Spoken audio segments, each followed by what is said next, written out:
start. Okay, let's get started. Welcome, everybody. I'm delighted to see such a big crowd, and not surprised because this is a fascinating topic.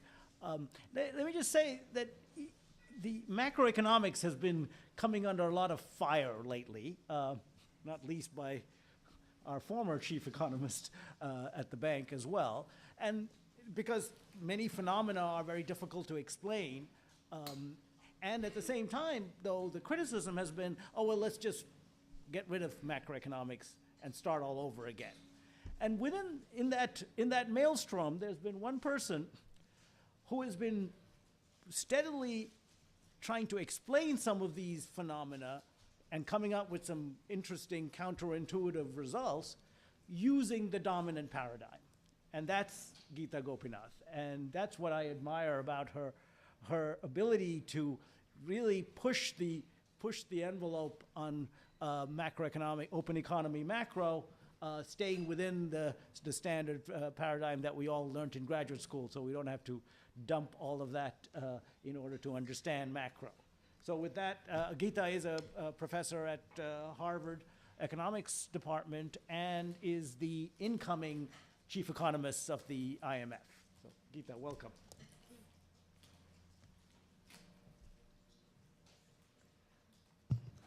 So thank you so much for coming here today, and I look forward to being neighbors very soon, starting January. So I know that most of the lectures here tend to be in the area of development economics. I'm not a development economist, I'm a macroeconomist. But I'm going to talk about a topic that I think is something that one would kind of want to understand, regardless of whether you are a development economist or a macroeconomist. It speaks to the topic of international trade, international spillovers of policies in advanced economies to emerging markets, and so on.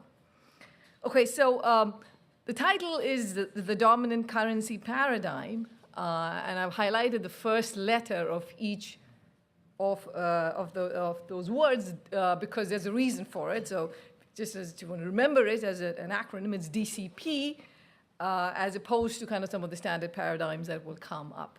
Okay, so the first slide is basically a set of papers that, just to flag that this is work done with several co-authors. And so if there's an interest in getting into this in greater detail, I would recommend reading some of these papers over here. But let me jump in.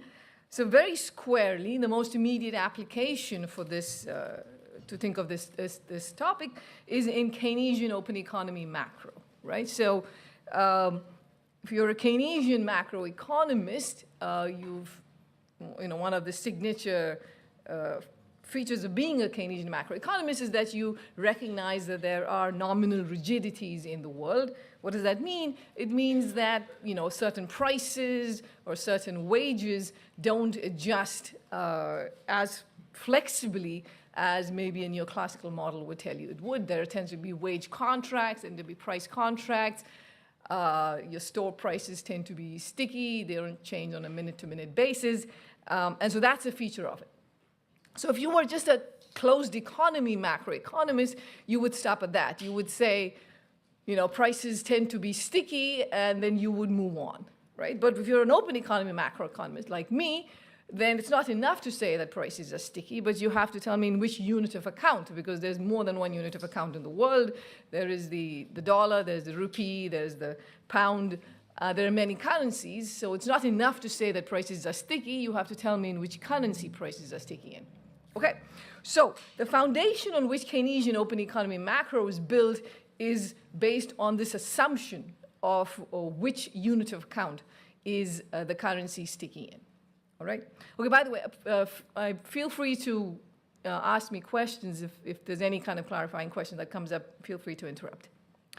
All right, so once you've made an assumption about what currency in which prices are sticky in, then you're you can go on and build a model and come up with your conclusions. So the first generation model, and this goes back to Fleming and Mundell. I mean, Mundell won the Nobel Prize on work that built on this model. Dornbusch, and then now there's been many recent incarnations of that work, makes a very specific assumption about what currency prices are sticking in. And the assumption is that prices are rigid in the producer's currency. Okay? So what does that mean? This assumption is that when, say, take two countries, India and Mexico trade with each other. When India sells goods to Mexico, it chooses a price that's sticky in the Indian rupee. Okay, so that's the Indian currency, so it's sticky in the Indian rupee. And when Mexico sells goods to India, its prices are sticky in the Mexican peso. Okay, so that's an assumption. Once you made that assumption, then a whole bunch of implications immediately follow. And one implication which gets a lot of attention is the fact that exchange rate depreciations are associated with the depreciation of a country's terms of trade. So let me be very clear about what that means. What that means is that, okay, I'm looking at trade between India and Mexico. When India sells goods to Mexico, it chooses a price. That's a rupee price. That rupee price tends to be sticky for some period of time. And so what happens when say the Mexican peso depreciates relative to the Indian rupee, because the rupee price hasn't changed, the price of goods coming into Mexico in peso terms goes up 1-to-1 with the exchange rate. So that makes imports coming into Mexico from India more expensive.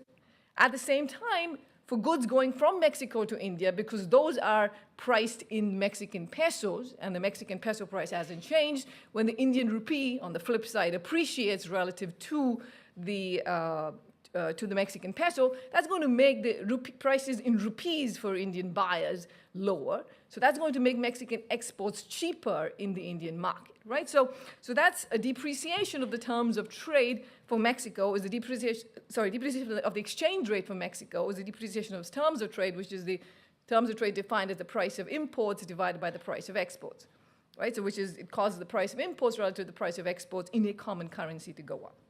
So, but this is the overwhelming thinking in policy circles, that this is what happens. So why is that good in some sense for Mexico? Well, because what it does is that it's going to increase then exports of goods going out of Mexico to India, because Mexican products have become cheaper in India, and it's going to reduce imports coming from India, because Indian imports from India into Mexico have become more expensive. So you have this expenditure switching effect, which improves the Indian trade balance, and that's good for from a kind of an output perspective for the it's good for Mexico because that's going to increase output for Mexico following this exchange rate depreciation. Okay, so this is kind of this is the basis of all of these discussions on currency wars. Why is it that any country is concerned when another country is trying to weaken its exchange rate? If China's trying to weaken its exchange rate, or any other country there's always this concern that, well, ultimately what they're trying to do is steal demand away from the rest of the world towards their own country, because a weaker currency makes imports for them more expensive and their exports more competitive on world markets. Okay. And so this is the leading, I would define this as the leading policy paradigm in most policymakers' mind. And it doesn't matter if you are a policymaker in the US or a policymaker in India or a policymaker in Mexico. Everybody has it seems to be in agreement that a weaker currency for me is good for me in terms of international trade. Okay, now the issue is that when you, so that's the first generation. There's a second generation of models, which changes the pricing assumption around. And the pricing assumption is basically, so this is by Betts and Devereaux and Engel. And their basic point of reference is to say, well, when I go to the market, I don't necessarily see prices moving around with exchange rates on a minute-to-minute basis, right? So prices seem to be fairly sticky in the local currency. So that's the second generation model that said that prices are sticky in the destination currency. So what that means is that, again, going back to my example of Mexico and India, when India exports goods to Mexico, it picks a peso price, and it's a peso price that's sticky. And when Mexico sells to India, it picks in rupee price, and the rupee price, that's sticky. So in order to make that assumption, everything is flipped around. You're going to have an exchange rate depreciation for Mexico is actually going to improve its terms of trade. Why? Because price of imports in Mexican peso haven't changed, and price of its exports in Mexican pesos now actually go up whenever their currency depreciates relative to the Indian rupee. All right? And there's no expenditure switching effect. Why is that? Well, because the prices are always sticky in the local currency. So from a pure exchange rate movement, I'm not going to switch demand because if the peso becomes cheaper, it's not as if the Mexican peso price becomes any cheaper, and similarly, the Indian rupee price doesn't become any more expensive or cheaper, and so there's going to be no effect at all. So as you can see, there's a very stark differences in implications, and you have to pick which is it that you believe is the world that we live in. Another important feature of both these paradigms, the first and second generation paradigms, is their symmetry. And the symmetry in the following sense, which is that if I took three countries, if I said the US, India, and Mexico, the importance of any of these countries in international trade is, of course, going to depend on their size and how big they are and how important they are in international markets. But there's nothing different. When the US sells to the rest of the world, it picks a dollar price. When India sells to the rest of the world, it picks a rupee price. Or when Mexico sells to the rest of the world, it picks a peso price. That would be the first generation. Or everybody's picking in terms of the destination currency, and that would be the second generation. Okay, so again, in terms, I would say that from a policymaker's perspective, it's the first generation is what comes to mind when people think of what's going to happen when the currency is appreciated or depreciated. Okay, so the fact, what a bunch of my research has done is to basically go and look at the facts, right? We're making certain assumptions about what currency prices are sticky in. Maybe we can look at the data to convince ourselves that this is indeed true, right? So today what I'm going to do is, in the body of work that I have, I look at the data, but then I build a new model for which I call the Keynesian macro redux with dominant currency pricing. And then lastly, I also have looked into why is it that firms choose to price in certain currencies as opposed to certain others. But given the time constraints today, I'm going to focus on the first, which is the facts, and then I'm going to speak briefly to the implications that come out of the second and third point. Okay, so as a fact, let's just see whether either of these first or second generation models pass the smell test. And the bottom line is that it doesn't. So this is a paper that I have that I wrote for the Jackson Hole Symposium in 2015, but I'm absolutely not the first person to document this. There have been other researchers like Linda Goldberg who've documented this before. I updated it with more recent data. So what does this graph show you? This graph basically shows you that if I look at, does this thing work? Yes, it does. You can't really see it there. So if you look at the left chart, if you look at the left chart over there, so you have two columns. The first column tells you, if you take the kind of the bottommost bar over there, that's going to be the share of imports that originate from the US relative to all imports from all other countries in the world, right? As a share of world imports. And then the light gray bar in the kind of box in the middle is the exact same thing, but for Euro area countries. And then it's everything else. It's all other countries, right? So what we have on the left is basically the share. You can think of this as the share of each country or each region in world imports. The right side of that graph, that column that you see there, does the exact same thing, but it asks what fraction of imports are invoiced in US dollars, what fraction of imports are invoiced in euros, and what fraction of imports are invoiced in other currencies. As you can see, the black shaded area is completely asymmetric in size. What that's basically saying is that there are a whole lot of countries who import goods where it's neither the US, the US is not the country that you're importing from, but the price of denomination is in US dollars. Okay? So for my example of Mexico, trade between Mexico and India, what the best description of data for these two countries is to say that whatever India buys from Mexico is denominated in dollars. Whatever Mexico buys from India is denominated in dollars. The peso is not used, the rupee is not used, it's all dollar-based. Okay? So that ratio is about 4.7 if you look at it from the import side. And if you look at it from the export side, it's 3.1, and we don't have the whole, I don't have data for the whole world over here. But you can see, so think of the next kind of major global currency in the world, that's the euro. And that same ratio is about 1.2. What that means is that the euro does get used a lot in international trade, but it's almost always when there's one euro country on either side of the trade transaction, either you're an importer or an exporter.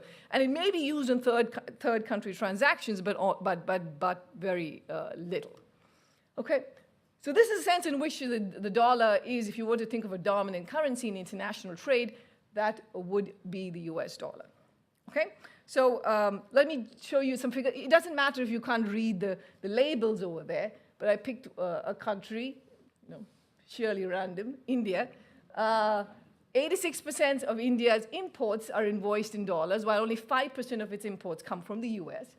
And 86% of its exports are invoiced in dollars, while only 15% of its exports are to the US. Okay? So it's very natural to ask that, is this all about commodity prices? Because commodity prices are traded on an exchange, they're dollar priced. Those things are, if anything, very flexible prices, so they don't really satisfy the Keynesian paradigm. But the truth is, for whenever you look into the data, this is a much more general phenomenon than commodity prices. Okay?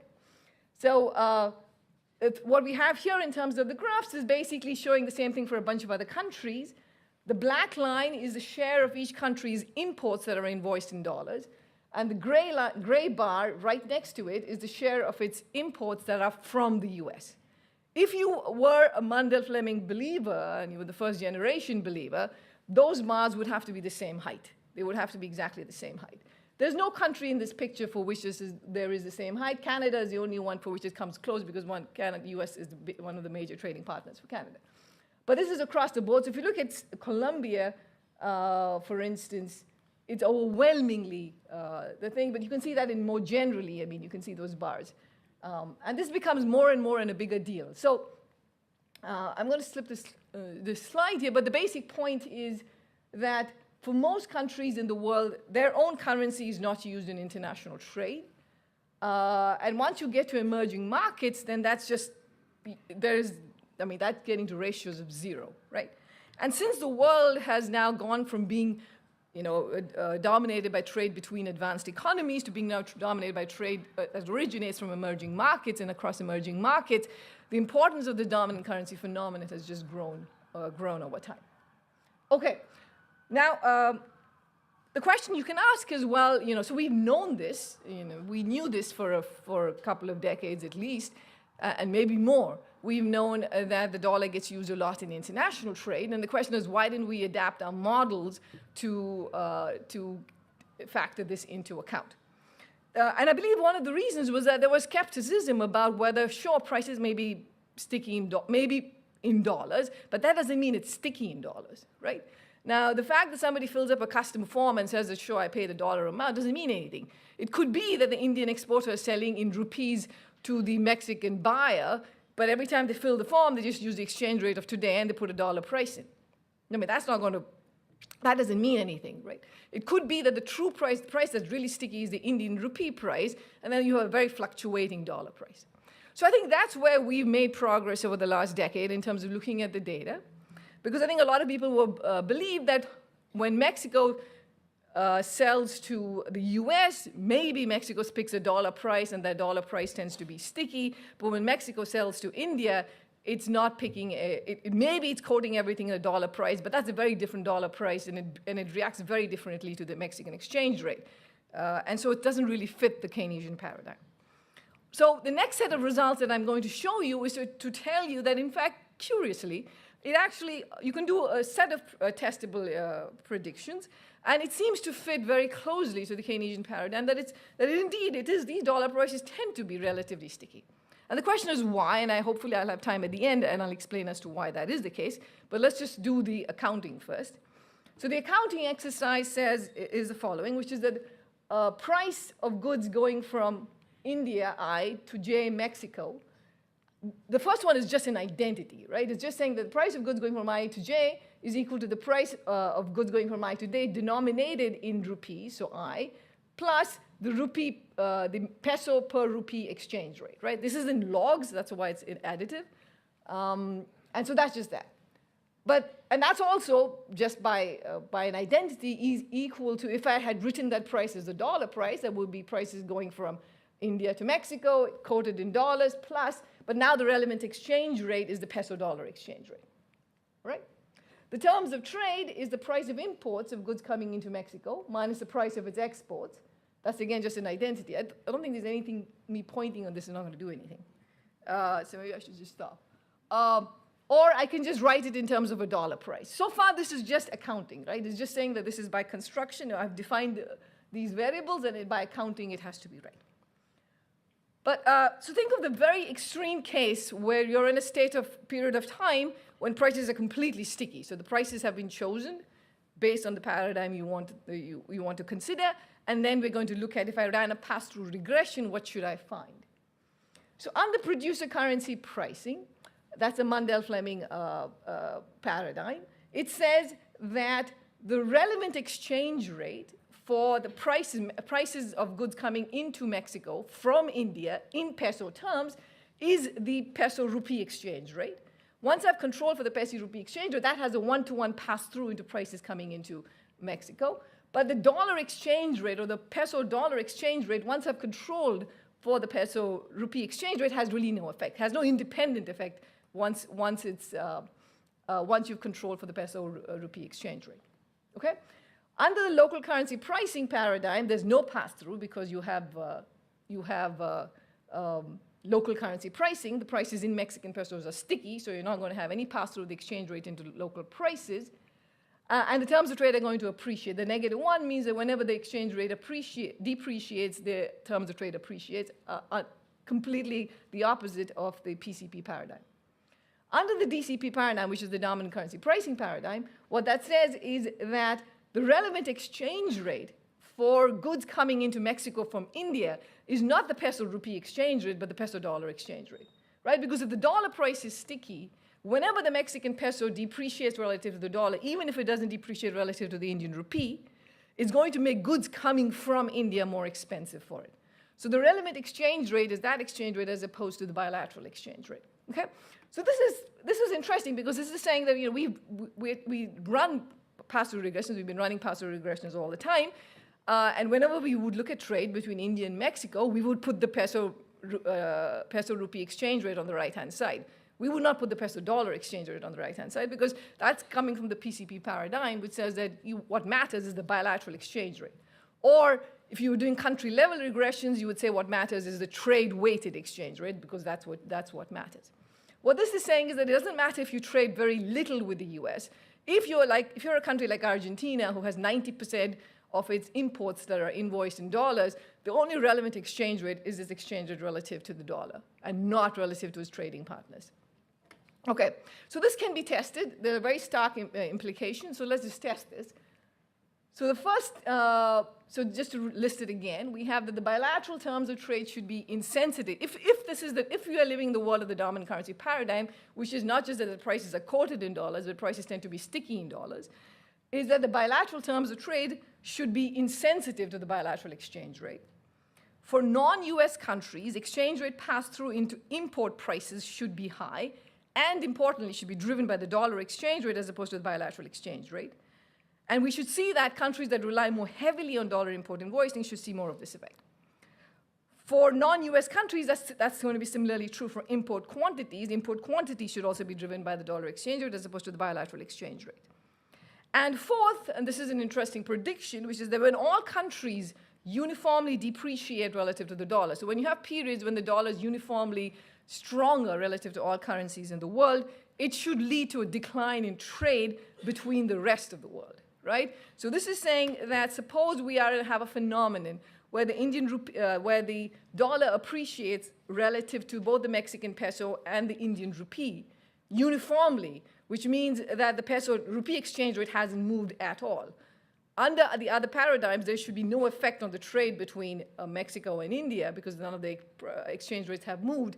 But under DCP, you're going to have that both Mexico and India cut back on their imports from each other because what really matters to them is their exchange rate relative to the dollar.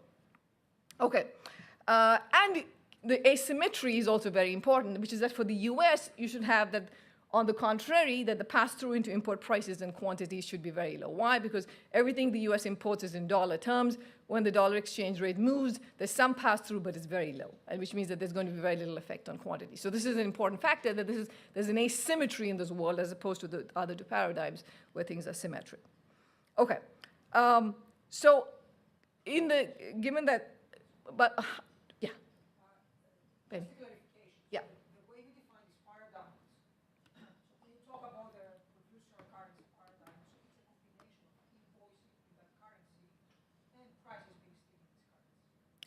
Yeah, by invoicing, people mean, yeah, I think people are not using those interchangeably.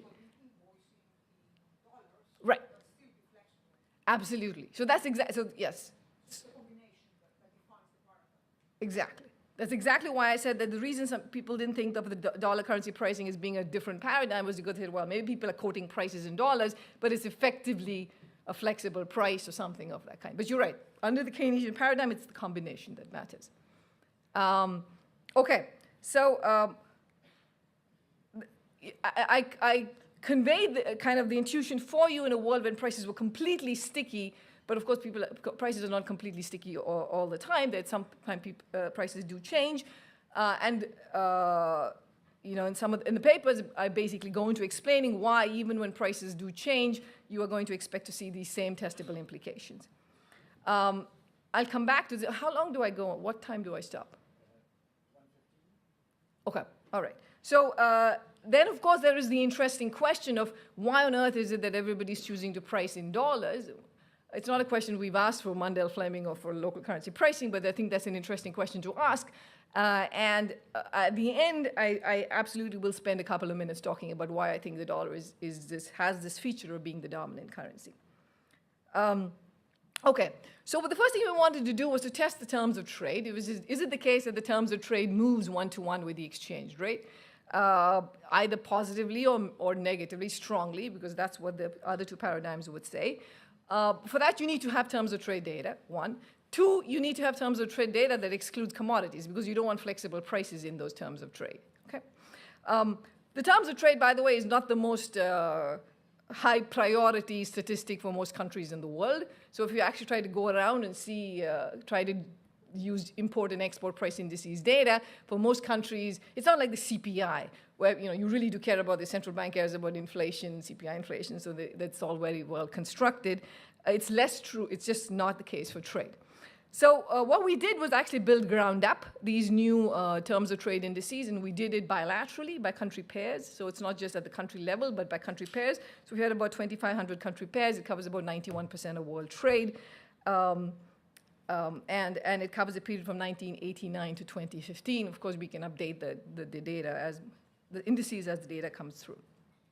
Okay, so here's what we find. The first regression simply says that if you project the terms of trade, the change in the terms of trade for any country, any bilateral country pair, on the exchange rate, the bilateral exchange rate across those countries, it's a pretty tightly estimated zero, right? So we are not seeing this phenomenon that would be a very important implication, which is that when a country's currency weakens, the terms of trade either depreciates almost one-to-one or it appreciates almost one-to-one. So the benchmarks should be +1 versus -1, and the DCP would say that it was very close to 0, which is what we see in the data. Now, why is it that people thought that the terms of trade might be, okay, so let me just show this slide. So this is doing this for different pairs of regions, that is when trade between emerging markets, trade between emerging and advanced economies, between advanced to advanced economies, and this seems to be universally true, that there seems to be a dominant currency in trade. Which is, I mean, if you want to very simply think about it saying that if all my imports are invoiced in dollars and all my exports are invoiced in dollars, and that dollar price isn't changing very much, then that ratio isn't changing very much. I mean, that's basically what it is, right? So then the question is, why is it that we never recognize, why didn't we ever think of the terms of trade as behaving this way? And the reason is, I believe, because we mixed up commodity prices in the terms of trade.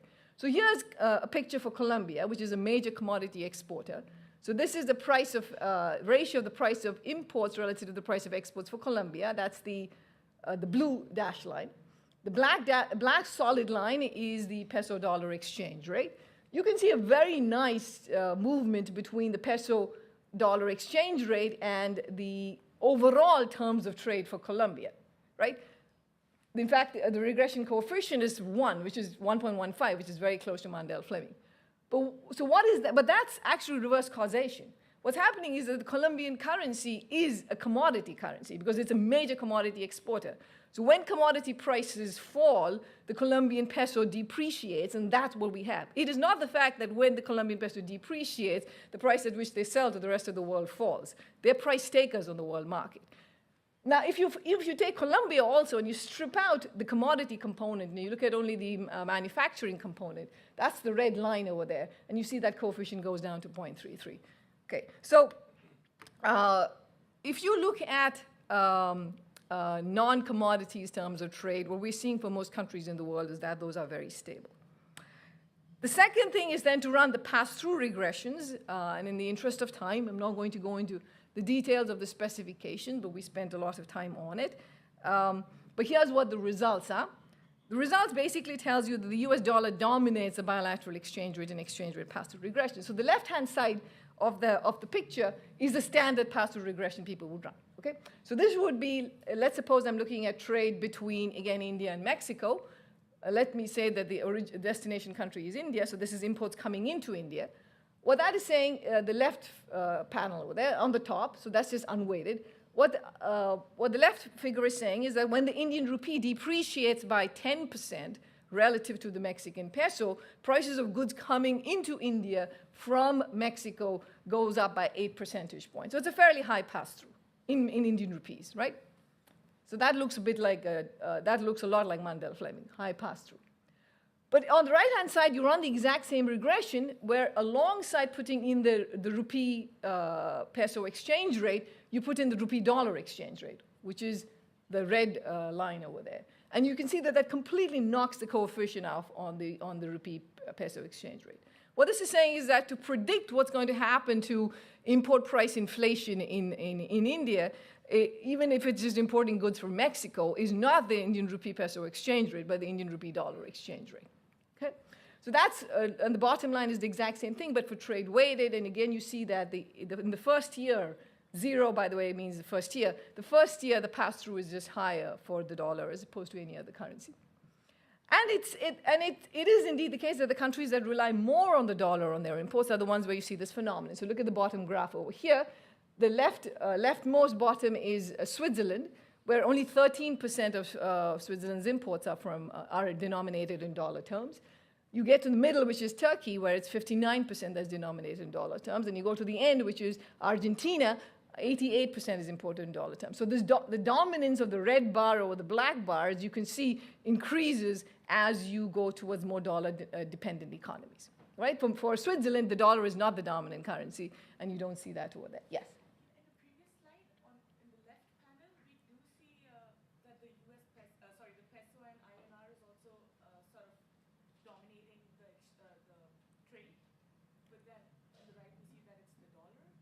Right, so yes, so to be very clear, the left is basically saying this is the standard regression people would run, where they would look at prices between India and Mexico and only project it on the peso-rupee exchange rate.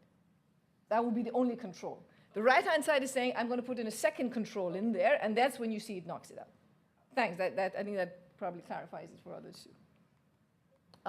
Okay, so you see this this again, you can see the exchange rate pass rate to originality. You can see the fact that the dollar dominates in most of these regressions.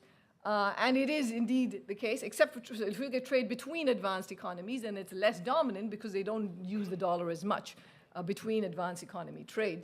It's a lot of it. Usually, it's almost always the case when you have an emerging market in the transaction. Okay. And so the second thing is that this is true not just about prices, but this is true about quantities too. So if I did the exact same regression, but now of course you're expecting to see a fall, right? So when the Indian rupee depreciates relative to the Mexican peso, you should cut its imports, so that's why it's a negative sign there. Again, this is only using the bilateral exchange rate as a control, but if in addition to using the bilateral exchange rate, you use the dollar as a control, again, the dollar is the one where all of the effect comes from, right? So what matters for predicting not just prices of goods coming into India, but also quantities that Indians are going to buy, the Indian economy is going to buy, you are a better predictor is the rupee-dollar exchange rate, even for goods coming from Mexico. Okay, so this is the one that had that fun prediction, that tests the fun prediction that a uniform dollar appreciation should predict a decline in the rest of the world trade. Okay? I'm going to give you a caveat after I explain what this chart is, but let me just first explain what the chart is, what the figure is. What the figure says is that if you are in a world where the dollar appreciates, strengthens uniformly by 1 percentage point relative to all other currencies in the world, trade between the rest of the world is going to decline by about 0.6 percentage points. Okay? So this is a substantial effect. This has a negative effect, and the logic behind, the way the mechanism works is that for everybody, what matters is the exchange rate relative to the dollar, as opposed to bilateral exchange rates. So you can have a fairly substantial effect on negative trade. Okay. The downside to this kind of, the ideal analysis would be to look at some exogenous shock that moves the exchange rate, because the exchange rate doesn't move is not an exogenous variable, it's an endogenous variable. So you want to think of some shock that moves the exchange rate around and then look at the implications of this. That's almost very hard to do because the exchange rate moves around for many other reasons, and if you were to look at, for instance, the monetary policy shocks in the US and how that passes through into the exchange rate and therefore into trade, you get these immense standard error bands. So you really don't have the power to say this.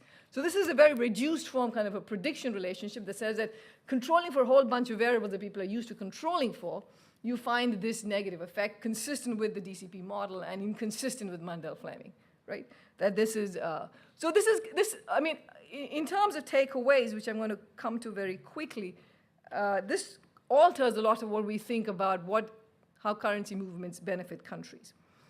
Again, result 5, you had the asymmetry in pass-through. The asymmetry in pass-through is basically that while for the US, while for the rest of the world, import pass-through is very high, for the US, import pass-through is very low. And secondly, the quantity adjustments are much smaller for the US because the US buys everything, it's a dollar price. The dollar price doesn't change that much, which means that the quantities are not going to change that much. And so you see that while you have a negative effect on your imports for other countries in the world, for the US, which is you get from summing up those two coefficients, is basically 0. Okay. And there's prediction power just also for the consumer price inflation and producer price inflation. The more countries use dollar pricing, the more important the dollar exchange rate is for explaining pass-through. So the way you think about it is that if your currency depreciates by about 10 percentage points relative to the dollar, it raises CPI inflation by 1 percentage point. Okay, very quickly, this is truly a dollar phenomenon. The euro doesn't have any such effect. The euro is this blue dashed line. It even comes in below the bilateral exchange rate. So it's the dollar, which is the red line, that's always on top. So this is quite specific. Now, of course, there could be regions. So if you look at countries that are close to the euro area that trade with the euro area mainly, the dominant currency for them would be the euro. But this is talking globally, the dominant currency is the Indian rupee. Okay. And then one other, this is not my paper, this is a paper by our Burstein and Lane, which I like very much, which says, let's look at a particular episode. So this is Switzerland, this is the Swiss franc. If you remember, in 2015, they let the Swiss franc appreciate pretty dramatically because they decided to stop intervening and keeping their exchange rate on par to the euro. So you had a massive appreciation of the Swiss franc. And they look at the difference between prices coming into Switzerland that were invoiced in euros versus those that were invoiced in Swiss franc. And as you can see, there's a very different pass-through between the two. the goods that were invoiced in euro almost appreciate, that their prices fall in Swiss franc almost 1-to-1 with the 15% appreciation of the Swiss franc. While those that were priced in Swiss franc, you don't really see much of an effect. So an implication of that is that any expenditure switching that you see really came for goods that were priced in euros and not for goods that were priced in the Swiss franc, right? What is very useful about this analysis is, one, because this episode seems rather exogenous when the exchange rate just moved dramatically by 15%. Second, it tells you that these prices are actually allocative in the sense that it is indeed the case that because a good was priced in euros and its prices fell by 15%, people actually switched to buying more of those imports as opposed to those that were priced in Swiss franc. Okay, in the last two minutes that I have, I just want to step back and give you a sense of how this changes some of the policy conclusions that we make. All right, so the first thing is, does this then imply that countries are just are getting it wrong when they say that it's good for them to have a weaker currency? Okay, no, it's not. Why is that? Because under the original paradigm, the assumption is that if the Indian rupee depreciates relative to the rest of the world, two things happen. India's exports to the rest of the world goes up, and India's imports from the rest of the world goes down. All right? Under the dominant currency paradigm, what it says is that one of those two effects is no longer there. So for an idiosyncratic depreciation of the Indian rupee relative to the rest of the world, there's no expansion in exports. You're going to see all the effects coming through a cut in imports. So what that means is that the benefits of having a flexible exchange rate are not as big as we would have concluded from the original paradigm. That's one.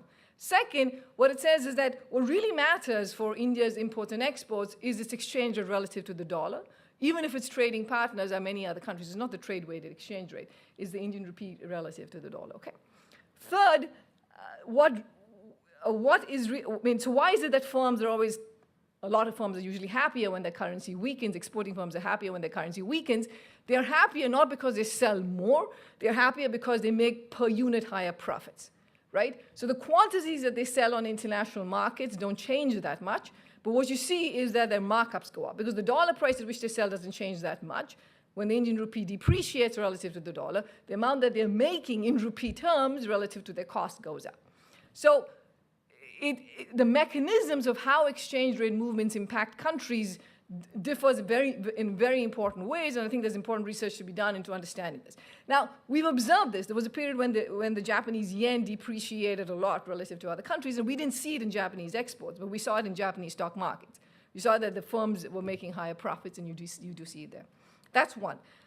Second, what does this imply for optimal monetary policy for a small open economy or for an emerging market, a small country? What this implies, so kind of many countries in the world tend to follow inflation targeting. Under dominant currency pricing, what it actually turns out to be is that inflation targeting is still the constrained optimum, right? But unlike the Mundell-Fleming paradigm, where doing inflation targeting would, in of itself, also give you the first best level of output, that's not going to happen. Right? So what's going to happen under DCP is that you want to continue to do inflation targeting, but you're going to accept the fact that you cannot close the output gap. You're not going to get the insulation that you thought exchange rate movements would get you. You just simply cannot close it. Which means that if there are other considerations that you worry about exchange rate movements which are not model linear, then of course the trade-offs become more important. And then lastly, it's about the asymmetries of transmission, right? The asymmetry of transmission says that, so think of a simple example where suppose that because of stronger demand in the US or tighter labor markets, the Fed starts raising interest rates. The Fed starts raising interest rates, that's going to cause the dollar to appreciate relative to other countries. What that means is that's going to export inflation, so that's going to mean countries, especially that import very heavily, are going to experience an increase in inflation. That's going to cause those countries to want to raise interest rates to manage that, right? But the reverse works much more weakly. Suppose that the rest of the world has their currency appreciate relative to the dollar. The fact that the US continues to buy goods in dollar terms and that dollar price doesn't change much means that import inflation doesn't change much for the US, which means the implications for US monetary policy are much smaller, right? So this is the kind of asymmetry that you see. Okay, so the last 30 seconds, just tell you about, so why do we think we're in this world where people have coordinated on the dollar? Okay, I think the reason we are in the world is for 3 reasons. Why am I saying 3? Because I have papers that speak on 3 reasons. I'm sure there are multiple reasons. One is the fact that most exporters are importers, which means that for an Indian firm that's exporting to the rest of the world, they're also importing a lot of goods from the rest of the world.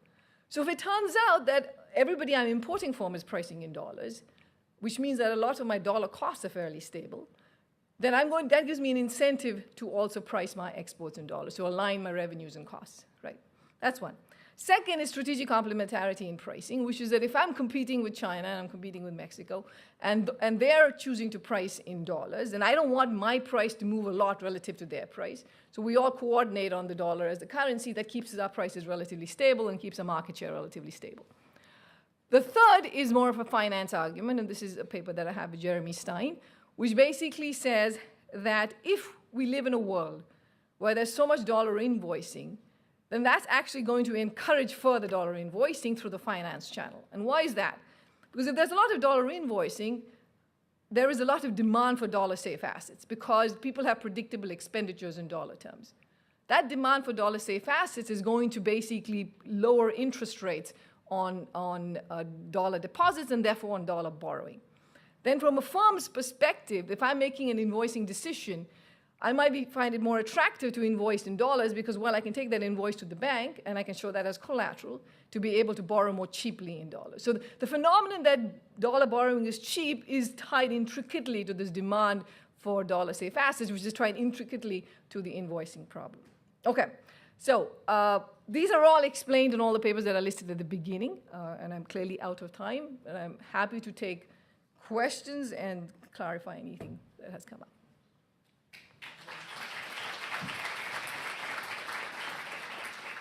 Okay, thanks very much. You can sit, I think. Okay. If you, so, the floor is open for questions, comments. Patricio? Does it work? Yeah. So thank you. I was just thinking that countries differ among themselves and also over time in the amount of exchange rate reserves they hold, especially dollars, right? And I was wondering how that affects your prediction that an appreciation of the dollar impacts negatively on trade, because there is definitely a positive wealth effect. If I have a lot of dollars and dollar appreciate, I may be able to trade more rather than less, right? Right. I mean, of course, these are central bank reserves, so they don't really get into the the household's balance sheet. These are the country as a whole becomes wealthy, and the question is whether you make these transfers to households at the same time, which is not something that we observe. So I don't think that channel is that important. I do think that the decision of why is it that countries try to hold central bank reserves in dollar terms is very closely tied to this, because so it's not just the fact that people invoice in dollars, and if you have to pay for your import bill, it's more useful to have dollars. But it also means that, and this is my paper with Jeremy Stein, which basically says that because of all this demand for dollar-safe assets, which keeps interest rates and dollar borrowing lower, you end up with a more dollarized banking system. And if you are, as a lender of last resort, if you want to bail out your banks in a crisis, you're not going to pick the euro, you're not going to pick the Swiss franc, you're going to pick the dollar if your banking system is more dollarized. So I think I do think there's a link between those two. Given the fact that it's not the households or the firms whose balance sheets are improving. Typically, on the contrary, because firms have balance sheet mismatches where they're borrowing in dollars and their revenues are in local currency. When the dollar appreciates, that has a negative effect for the firm. While you're right, it has a positive effect for central banks. I think there's a question. Yeah, can you come to a mic, please, because this is on tape.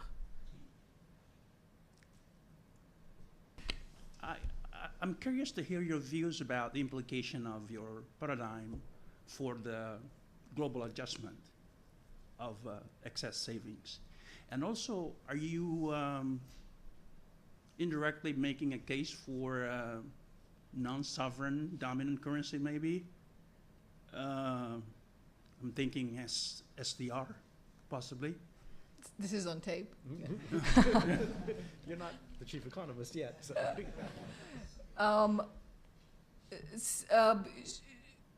But I assume by you mean by the imbalance, you mean the global saving glut that was there preceding to the financial crises. It's much less of that now. So I do think that these are related phenomena, because I think that if you're China and you are, you decide certain safe assets to put your money in, if you are a big trader in the world markets and that's all dollar invoiced, then you're going to more likely want to have your assets also in dollar terms. And so that could give you a reason why you would want to save in dollar safe assets as opposed to euro safe assets. So, even though the US and the Europe and the ECB might look like very strong institutions, very similar, that's not a problem. They have very strong financial markets. But this is basically saying that, I do my trade in dollar terms. If I'm going to save, I'm going to save in dollar terms. So I think that's an important part of it. I can't say exactly how much. I think of this phenomenon as being kind of a more low frequency thing, which is that this is an effect that's always there. And then over time, you have variations that come with more business cycle factors. The decision about a common currency is that this comes in kind of organically, right? The firms choose to price in a particular currency. Why? Because everybody else is choosing to price in that currency, because financing is cheaper in that currency. So unless you can replicate that, all dimensions of that with another currency, and it's not that easy to do, it's not going to be very easy to replace. Penny. So I have a question about China. So China prices its exports in dollars or euros when they sell to European destinations. And so this paradigm implies that the prices in dollars remain constant. They do not respond to exchange rates. So then I'm wondering what your view is on the claims that the US trade balance is due to an overvalued dollar relative to the Chinese currency. So my takeaway from your presentation is that the reason the exchange rate matters in this bilateral trade is because an undervalued Chinese currency implies high profit margins for the Chinese. So if they appreciated the currency, the profit margins would go down, and that might make it less profitable to enter the US market. So in the long run, you might see less entry of the Chinese, but in the short run, it should not matter, right? Because prices don't respond, and therefore quantities don't respond. So then why the whole fuss about the exchange rate? Right, no, to be clear, I was taking the extreme of saying that there's zero pass-through. In the data, the pass-through is more like 15% or 20%, so there's some of that effect. The second channel is the fact that if China had let its currency appreciate, it would then end up buying more from China, from the US, right? Because the prices coming out of the US are also in dollar terms. So if the Chinese yuan appreciates relative to the dollar, there would be that demand. So again, this is a great question because it highlights the distinction that it's not on the export side, you're not going to see much in quantities, but you would have seen more in imports. Secondly, this is about kind of keeping our exchange rate fixed as opposed to letting it appreciate. Yeah, that's right. So if it had let its currency appreciate, then you would have had issues of profit margins, and that would be another factor. But to the argument that maybe the U.S. would have sold more to China, that ground is still there. Now, there's of course a separate question of can you manipulate your exchange rate, which is a separate question. Art. So I had two questions. The more sort of focused one is of your. So I was mostly interested in the last minute of your talk when you were saying, so why do agents tolerate a decline in world trade, for example, which reduces their welfare when the U.S. dollar appreciation in a generalized way, for example. And the first reason that firms individually want to match sort of dollar important and exports didn't strike me as entirely convincing, at least in countries where there are other markets in which you can hedge exchange rate risk. So I'm curious whether you see in places where there's well-functioning markets to hedge exchange rate risk, whether that phenomenon is still there. The more amorphous question I have is that, so you're sort of convincing that prices in dollars are fixed over the frequencies you're looking at, right? But if you were to denominate time in decades instead of in years, right, presumably that's no longer the case. And how do we think about a world where sort of everything is backwards in the short run, but somehow in the long run it should look more normal because we would, well, in the long run we'd be back in the Mundell-Fleming world essentially. So how do I think about that? Okay, so firstly, I think I'm glad you brought up this point about hedging, because currency invoicing is a problem that cannot be solved with hedging in the following sense. When we think of these models, and it seems to be true in the data too, is that when you say you invoice in a particular price, it's the price that's sticky, but the quantity that you sell is not sticky. Right, so you're committing to sell at this price, and you might change it a little bit, but whatever demand exists at that price, you're willing to satisfy. And as long as you cannot contract, you cannot write a hedging contract that's contingent on the quantity that you sell. You can't use hedging contracts, right? So that's the one. To your question of Mundell-Fleming, kind of short run versus the long run.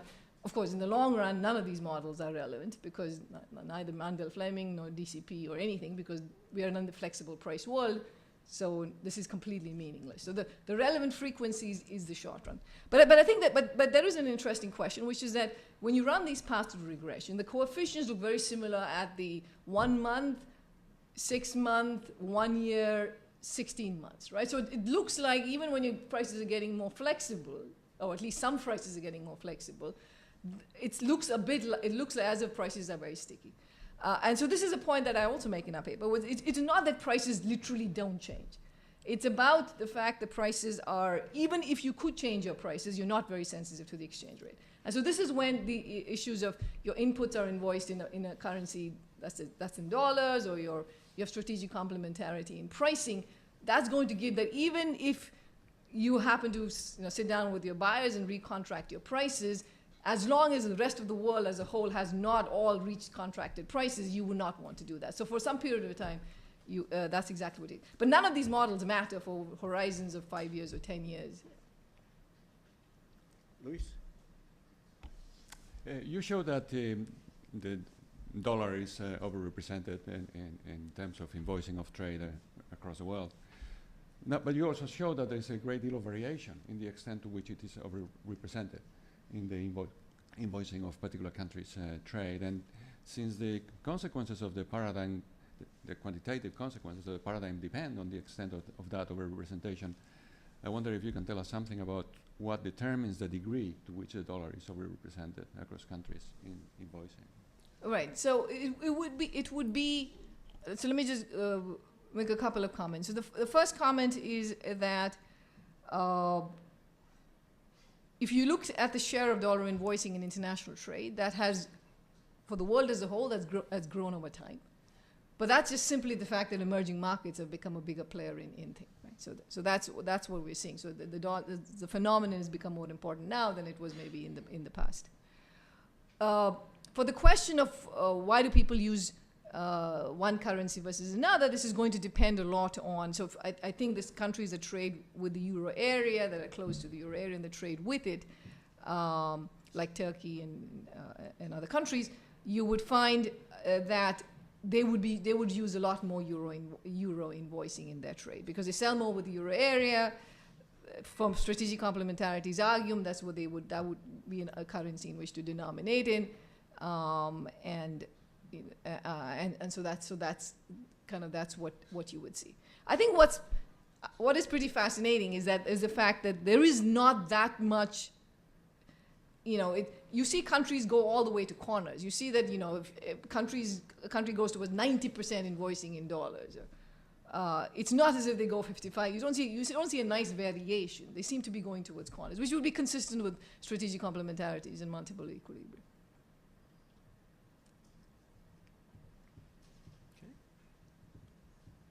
Yeah.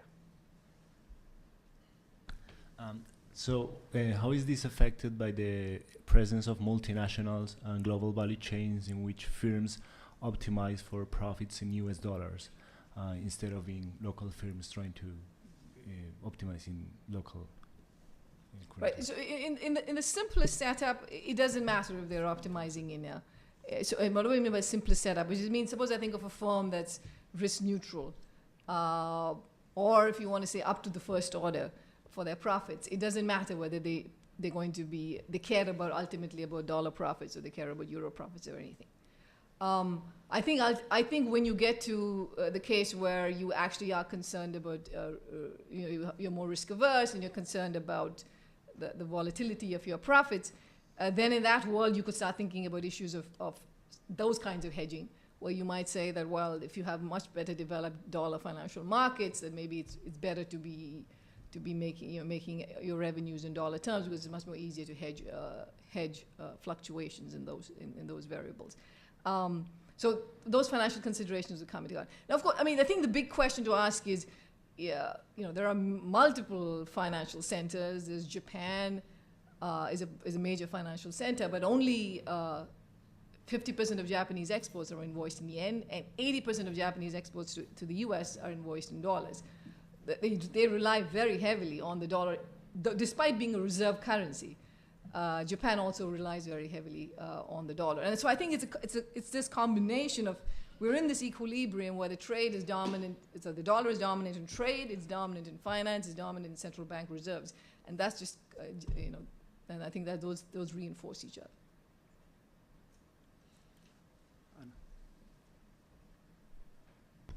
Just a quick question. You mentioned during your presentation you would tell us why you thought that the price in dollars were sticky, and I'm not sure, I really got it from the discussion, so if you could elaborate a bit on this. Yeah.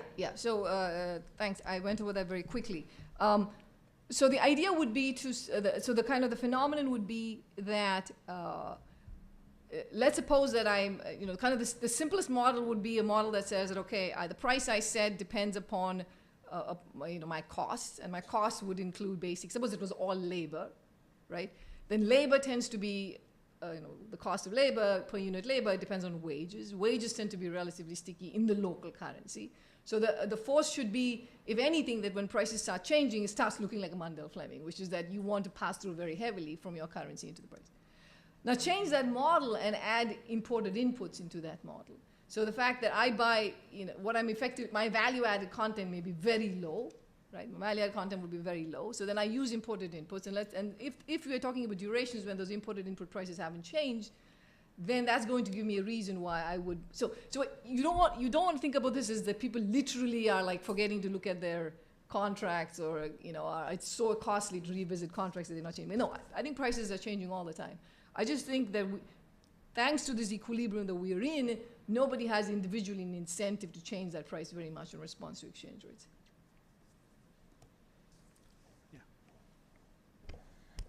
One of the conclusions that I draw from the lecture, that you said that if a stronger dollar would lead to a lower demand, mainly for the rest of the world. Is converse also true? That means we're talking about the trade tension, even though it's mainly between U.S. and China. Definitely, there's a pass-through and knock-on to the rest of the emerging market. So what happens if the trade traffic for the rest of the world, it diminishes, come down? The converse is true. That means the dollar is going to get stronger, or what's your view on that? Which way it's going to affect the dollar? No, the exercise I had in mind was more partial equilibrium, which was just saying that if there is a phenomenon that happens that causes the dollar to appreciate, then keeping aside everything else, just from the price channel, this is the effect that you would find.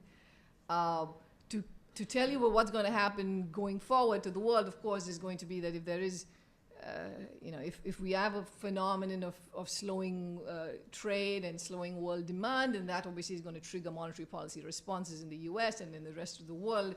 So it's not. I mean, I would have to think of the whole general equilibrium to figure where that goes.